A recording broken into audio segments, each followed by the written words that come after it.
Halo Thinkers, welcome to Interesting. Kalau kalian lihat saham BRI sekarang, mungkin kalian akan langsung mundur karena sudah turun 50% lebih dari puncaknya. Dan berita yang beredar pun gak kalah seremnya. NPL naik, dividen dipertanyakan, ekonomi mikro lagi tertekan. Jadi wajar aja kalau banyak orang yang memilih buat jauhin saham ini. Tapi seorang value investor justru dilatih untuk berhenti sebentar di momen kayak gini. Apakah yang terjadi di saham itu mencerminkan apa yang terjadi di bisnis sebenarnya? Karena pasar itu seringkali bereaksi berlebihan. Kadang fear yang menyebar itu suka bikin harganya turun jauh melampaui kondisi fundamental yang sebenarnya. Dan disitulah kalau kita teliti, peluang sering kali tersembunyi. Jadi di video ini, kita nggak bakal ngomong BRI itu pasti naik atau BRI itu pasti aman. Tapi kita bakal duduk bareng, bedah faktanya, hadapin satu-satu ketakutan yang lagi beredar, dan lihat apakah fear ini memang benar-benar menakutkan atau hanya sentimen yang berlebihan. Let's think.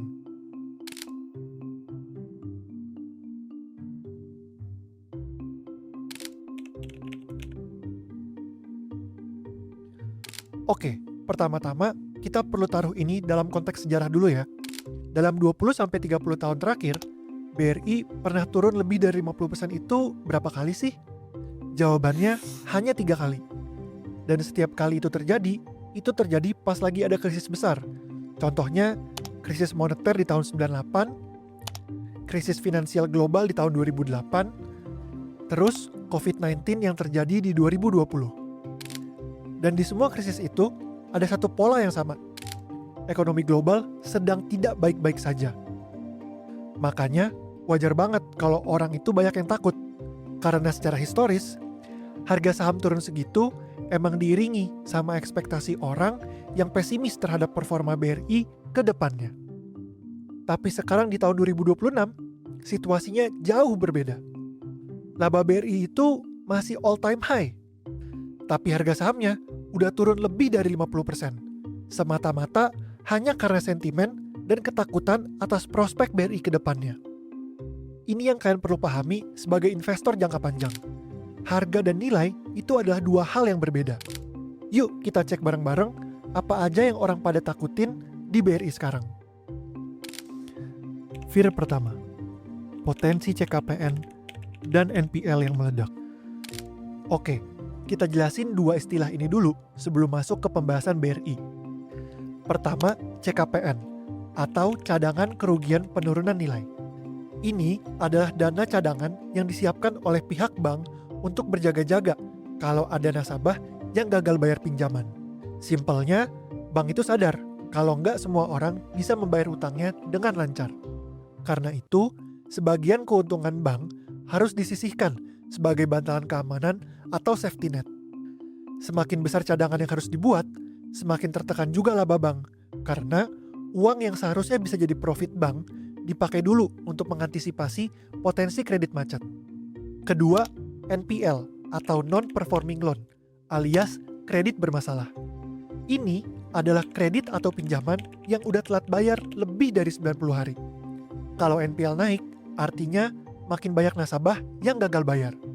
Dan bank harus bentuk CKPN lebih besar untuk menutupinya.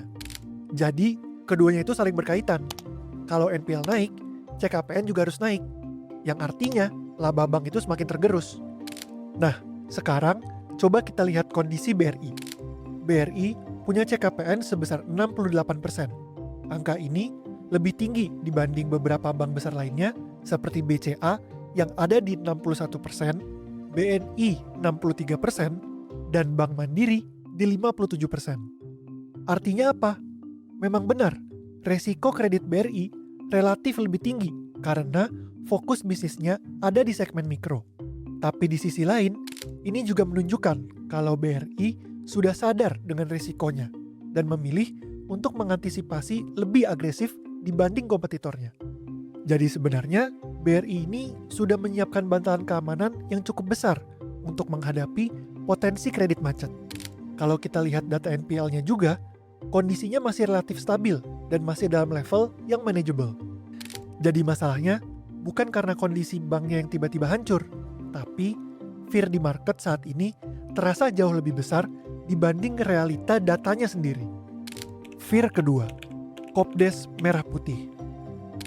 Nah, ini yang paling banyak bikin orang panas dingin belakangan ini. Skema Koperasi Desa Merah Putih atau Agrinas KDMP. Jadi ceritanya ada kebijakan pemerintah yang mewajibkan bank-bank besar termasuk BRI untuk mendanai program koperasi desa ini, yaitu sebesar 66 triliun atau 4% dari total loan BRI. Banyak orang langsung panik. Ini kalau jadi NPL semua gimana ya? Tapi tunggu dulu.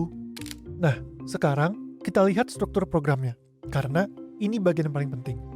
Dana utama untuk program KDMP ini sebenarnya bukan berasal dari BRI, tapi dari pemerintah melalui government placement. Alurnya kurang lebih seperti ini. Dana dari pemerintah langsung disalurkan lewat BRI ke Agrinas. Dan akhirnya diteruskan ke sekitar 80.000 koperasi. Yang menarik, mekanisme pembayarannya juga dipotong langsung dari transfer dana pusat ke desa.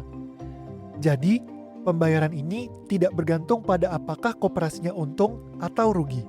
Artinya apa?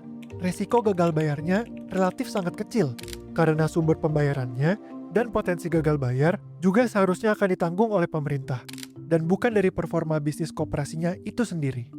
Dari sisi profitabilitas juga masih masuk akal. Program ini punya yield sekitar 6%, sementara cost of fund-nya sekitar 2%. Jadi, potensi net interest margin atau NIM yang didapatkan oleh BRI adalah di angka 4%. Seharusnya, jika seluruh potensi gagal bayar akan ditanggung oleh pemerintah sesuai dengan kebijakan yang tertulis, artinya credit cost yang ditanggung oleh BRI adalah 0%, dan net after credit cost atau NAC tetap di angka 4%. Kalau dibandingkan NAC BRI pada tahun 2025 yang sekitar 7,7%, memang margin program ini tidak setinggi bisnis utama BRI, tapi tetap masih profitable dan bukan berarti BRI menjalankan program yang merugikan.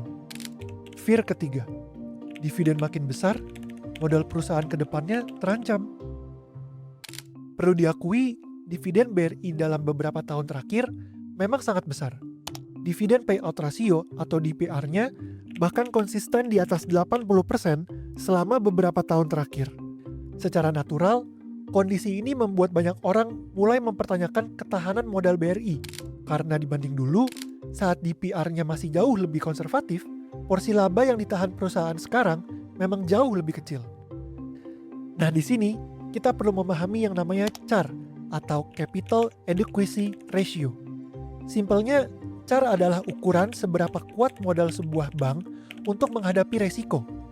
Semakin tinggi CAR-nya, semakin besar juga buffer keamanan yang dimiliki oleh bank. Lalu, kenapa CAR dan dividen saling berkaitan? Karena setiap laba yang dibagikan sebagai dividen berarti tidak masuk kembali menjadi modal bank. Jadi, kalau bank terlalu agresif membagikan dividen, modalnya bisa tergerus, CAR-nya bisa turun, dan kemampuan bank untuk bertumbuh juga lebih terbatas. Dan ini adalah hal penting yang memang perlu dipahami ketika kita menganalisis bank-bank besar. Ada konsep sederhana yang sering dilupakan orang. Bank dengan return on equity yang tinggi punya lebih banyak fleksibilitas dalam membagikan dividen tanpa mengorbankan pertumbuhan. Contohnya gini, anggap ada bank A dan bank B, dan keduanya sama-sama mendapatkan modal sebesar 100 juta rupiah. Tapi bank A punya return on equity atau ROE sebesar 20% dan bank B sebesar 10%. Buat kalian yang belum tahu return on equity atau ROE, simpelnya ROE adalah persentase laba yang bisa dihasilkan dibandingkan dengan modal perusahaan. Pada umumnya, semakin besar ROE, semakin efisien pula perusahaannya. Artinya sederhana, setiap 100 juta rupiah yang dimasukkan kembali dalam perusahaan, Bank A mampu menghasilkan tambahan laba sebesar 20 juta rupiah, sementara Bank B hanya menghasilkan sebesar 10 juta rupiah. Jadi, meskipun Bank A membagikan separuh labanya sebagai dividen dan hanya mereinvestasikan 50 juta rupiah kembali ke bisnisnya, tambahan laba yang dihasilkan tetap bisa setara dengan Bank B yang menahan seluruh 100 juta labanya. Makanya, bank besar cenderung bisa kasih dividen lebih besar, bukan karena mereka lebih nekat, tapi karena profitabilitas mereka memang jauh lebih tinggi. Ini karakter winner takes all di industri perbankan.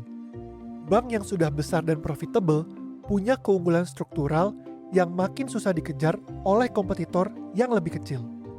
Dan satu hal lagi yang perlu diingat, kalau misalnya ke depan BRI memang harus pangkas dividennya, katakanlah DPR-nya kembali ke 60%. Dividen yield dari harga beli di 3.000-an ini tetap ada di kisaran 7,5% atau setara 2 kali lipat dari deposito bank. Masih sangat besar. Jadi, ketakutan ini valid untuk dimonitor. Tapi, belum ada indikasi CAR BRI dalam bahaya. Dan bahkan, kalau kebijakan dividennya pun berubah, investor yang beli di harga ini tetap dalam posisi yang sangat nyaman. Oke Thinkers, kita udah bedah beberapa ketakutan yang lagi beredar soal BRI. Mulai dari potensi CKPN dan NPL, program koperasi desa yang terlihat merugikan BRI, sampai ketakutan akan masa depan BRI karena dividen perusahaan terus ditarik kepada pemegang saham. Tentu bukan berarti BRI sudah bebas resiko. Masih banyak hal yang belum sempat kita bahas di video ini. Contohnya, tekanan kurs rupiah, pertumbuhan ekonomi Indonesia yang masih penuh tanda tanya, sampai berbagai faktor lainnya. Semua itu sudah kita bedah lebih dalam di Think Roadshow khusus untuk member. Dan satu hal yang perlu teman-teman ingat sebagai value investor, kalau semua key variables perusahaan sudah dicentang, gak mungkin BRI dikasih harga 3.000. Tugas kita sebagai value investor fokus cari bisnis yang dijual di bawah nilai wajarnya. Dan kenyataannya, peluang seperti ini baru bisa ada ketika perusahaan atau sektornya lagi dijauhin sama banyak orang. Apakah BRI bisa turun lagi? Tidak ada yang tahu. Tapi yang kita tahu, margin of safety saat ini sudah cukup besar. Kalau turun lagi, itu bukan alasan untuk panik. Tapi itu adalah kesempatan untuk evaluasi ulang tesis investasi kita dan beli lebih banyak kalau fundamentalnya masih solid. Jangan coba tebak kapan harganya akan balik, tapi coba fokus pada margin of safety. Video ini bukan rekomendasi beli atau jual saham ya. Selalu lakukan riset mandiri sebelum mengambil keputusan investasi. Sampai jumpa di video Think berikutnya.